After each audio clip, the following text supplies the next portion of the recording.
내란 재판도 중계를 한다라는 거죠. 오늘 윤석열 전 대통령의 이제 22차 공판기일입니다. 그래서 오늘 내란 재판이 예정이 돼 있는 상태다. 그런데 내란 재판도 그동안 안 했던 중계가 허가가 돼서 오늘 있는 재판은 윤석열 전 대통령의 모습을 어쩌면 볼 수도 있다. 근데 보려면 본인이 나와야 볼 수가 있는 거겠죠. 사실 앞서서 내란 재판 말고 공무집행방해건으로 새롭게 시작된 신권 재판에서는 첫 공판인 만큼 윤 전 대통령이 직접 나왔었습니다. 그 모습 잠깐 같이 보고 오시죠. 피고인 윤석열 입정시키십시오.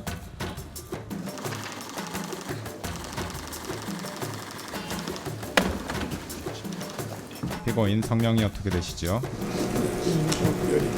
네, 생년월일은 언제입니까? 60년 12월 18일.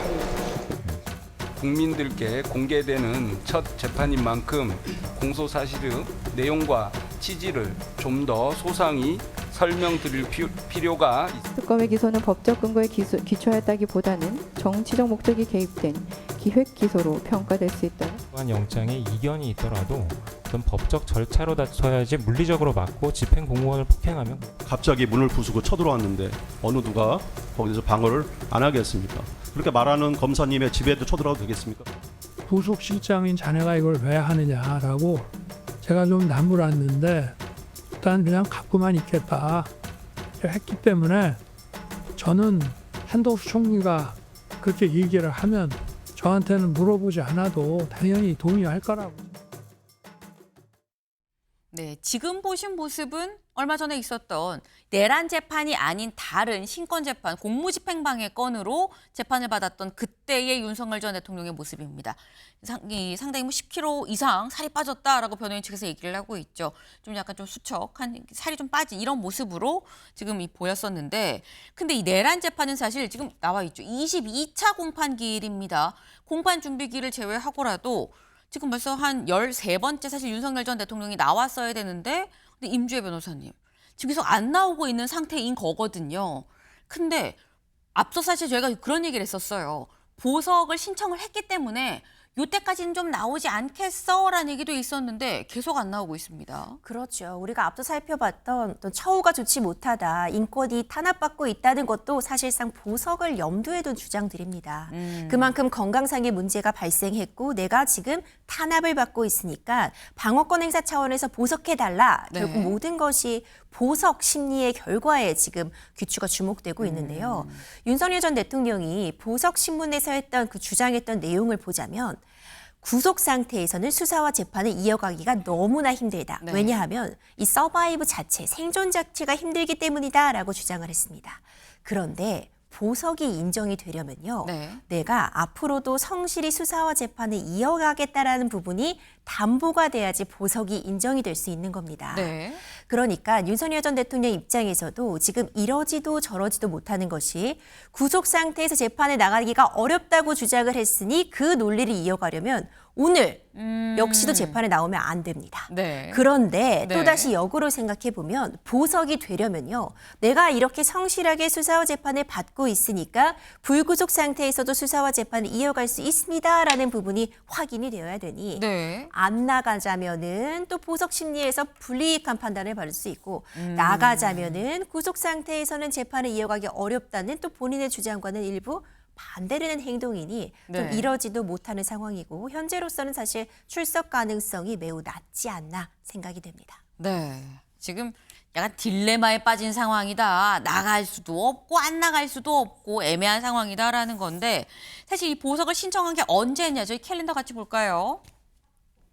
보석을 지난 19일 날 신청을 했습니다. 그리고 보석 심리가 일주일 뒤인 요 26일에 있었죠. 그런데 사실 규정상으로 보면은 보석 신청이 들어오고 가능한 7일 이내에 결과를 낼 수 있도록 규정상으로는 돼 있습니다. 근데 심사를 받을 때가 이미 7일 차였었고요. 그리고 그 후로도 시간이 흐르고 흘러서 다시 지금 13일 차까지 들어왔다라는 거예요. 근데 이걸 보면 이미 결론이 날 시일이 상당히 좀 지난 거 아니겠느냐라는 건데, 그럼 임 변호사님, 재판부도 지금 뭔가 상당히 고심을 하고 있다. 뭐가 고심의 포인트인 거냐라는 거죠. 신중하고 있다고 보여집니다. 네. 워낙 관심도가 높고요. 구속 상태에서 재판을 받느냐, 불구속 상태에서 재판을 받느냐는 네. 정말 큰 차이를 가져옵니다. 재판 출석할 때 앞서 제대로 식사하지 못했다는 부분도 언급했는데 네. 그렇기 때문에 구속이 되지 않기 위해 많은 피고인들이 노력을 하고 변호인도 증거인멸 절대 해서 안 된다고 주장을 하는 건데요. 이번 사안 같은 경우에는 결국 구속이 됐을 때와 지금 어떤 현저한 사정 변경이 있느냐, 불구속으로 만들어줄 만한 사유가 있느냐가 쟁점이 되고 있는 것인데 그냥 법리적으로만 따져보자면 현저한 사정 변경이 있는 것 같지는 않습니다. 네. 다만 윤석열 전 대통령 측에서 건강상의 이유를 들고 있기 때문에 어떤 구체적인 자료들을 재판부에 제출을 했는지 불구속 상태에서 이 출석, 이 재판을 잘 받겠다고 답보할 만한 어떤 증거를 과연 재판부에 제출했는지 이 부분은 좀 핵심적으로 논의될 포인트가 있어 보이지만 현재로서는 재판부가 좀 신중을 기하고 있는 상황이다 이렇게 보여지고 현실적으로 오늘 어떤 결론이 나오지 않는다면 네. 이 연휴가 끝나고 그쵸. 좀 보석 심리에 대한 결과가 상당히 시간이 좀 걸려서 나올 수도 있고 실무적으로 그런 경우는 참 많습니다. 그렇다면 사실 보석이 인용될 가능성이 점점 더 낮아진다고 보는 게 실무에서는 좀 더 적합할 것 같습니다. 네.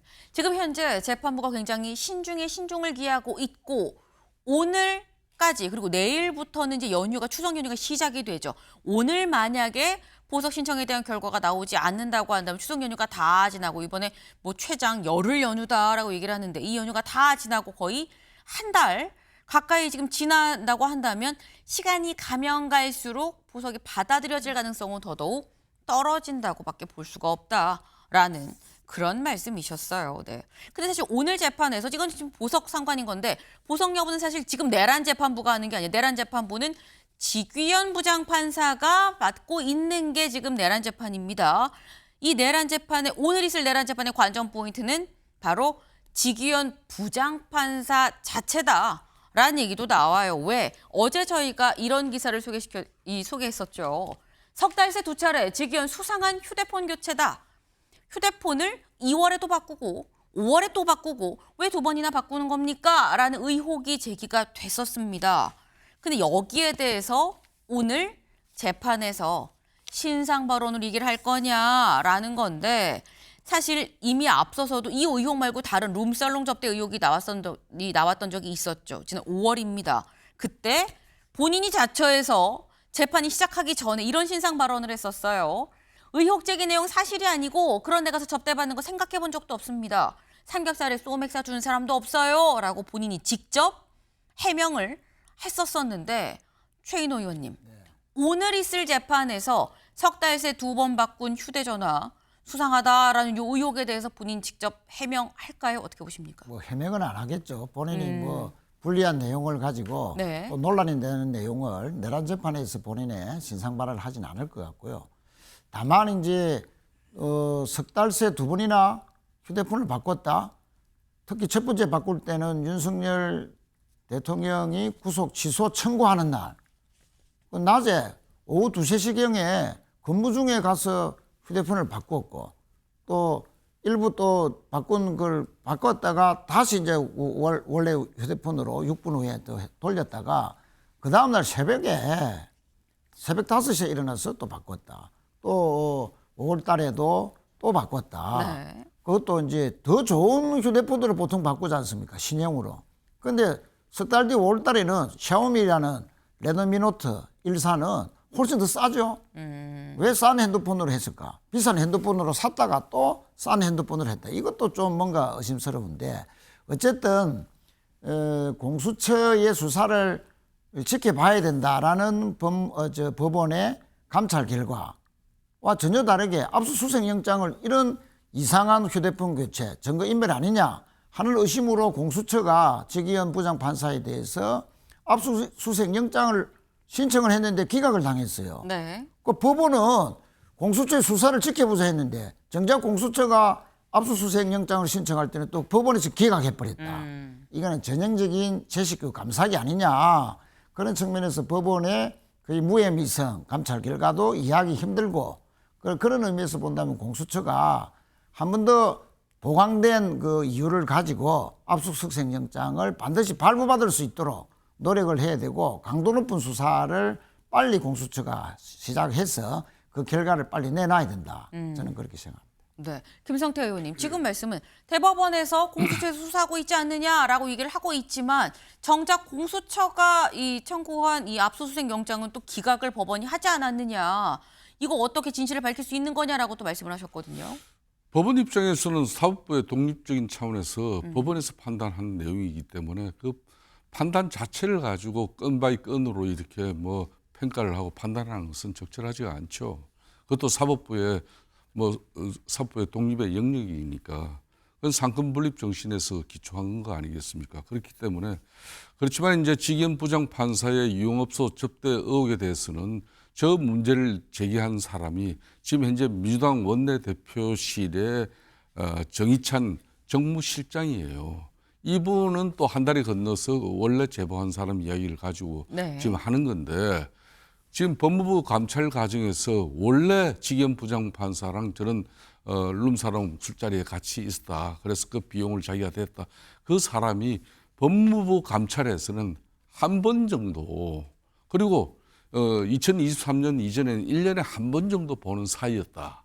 이렇게 진술을 했어요. 그런데도 불구하고 정의찬 지금 현재 민주당 원내대표실의 이 정무실장 같은 경우는 20여 차례 그냥 만났고 그 비용을 갖다 그 제보자가 다 지불했다. 이런 식으로 기정사실로 몰고 가지만은 법무부 감찰을 통해서는 법무부 감찰은 현재까지 확인된 그런 사실관계만으로는 직무 관련성이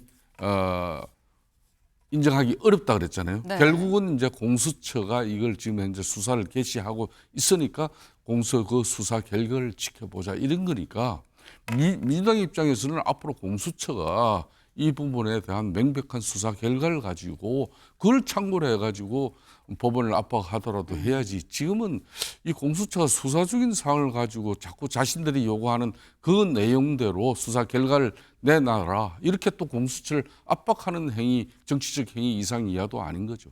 네. 지금 말씀은 법원이 독립된 기관인데 이걸 감싸주려고 그랬겠느냐. 이 청구한 내용을 보니까 발부할 만하지 않아서 기각을 한 거 아니겠느냐. 이걸 감싸주기로 보는 건 좀 과하다라는 취지로 또 말씀을 하셨어요.